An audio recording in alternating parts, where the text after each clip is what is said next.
வணக்கம் நண்பர்களே, எல்லாரும் எப்படி இருக்கீங்க? நாம் இன்னைக்கு எதை பற்றி பார்க்க போகிறோம் அப்படின்னா, இந்த டிஎன்பிசி எக்ஸாம், கவர்மெண்ட் எக்ஸாம், இந்த மாதிரி எக்ஸாம்களுக்கு தங்களை தயார்படுத்திட்டு இருக்கிறவங்களோட ஸ்கில்லை டெஸ்ட் பண்ணி பார்க்கறதுக்காக உருவாக்கப்பட்டது தான் இந்த வெப்சைட்டு. இந்த வெப்சைட்டோட பேர் testbyyourself.blogspot.com அப்படின்றது.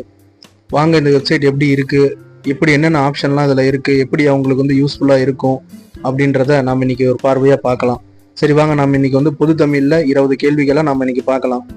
வாங்க நம்ம வந்து வீடியோக்குள்ள போயிடலாம். முப்பால் என்று அழைக்கப்படும் நூல் எது? திருக்குறள். உத்தரவேதம் என்று கூறப்படும் நூல் எது? திருக்குறள். தேசிய காப்பியம் எது?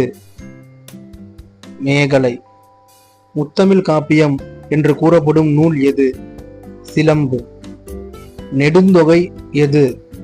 அகநானூறு. ராமாவதாரம் எது? கம்பராமாயணம். அற இலக்கியம் எது?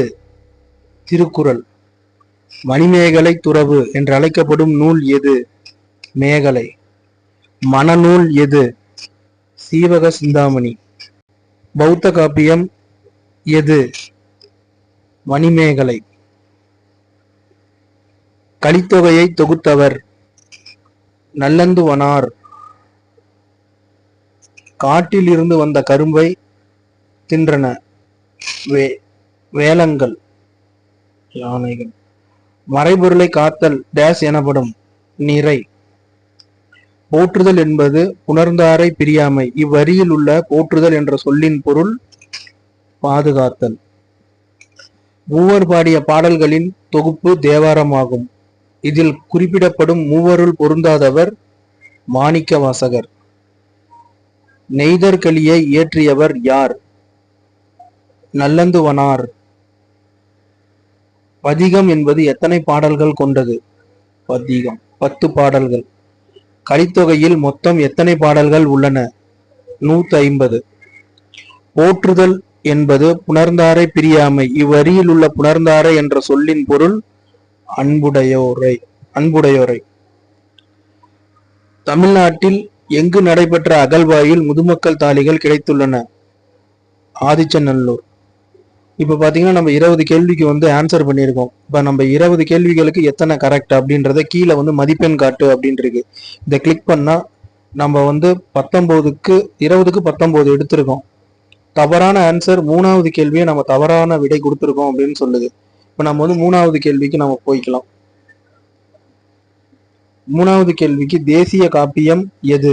இதுக்கு வந்து ஆன்சர் பார்த்தீங்கன்னா சிலம்பு. இந்த மாதிரி நம்மளோட தவறுகளை இங்க சரி பண்ணிக்கலாம். நம்ம ஸ்கில்லை வந்து நம்ம செக் பண்ணி பார்த்துக்கலாம்.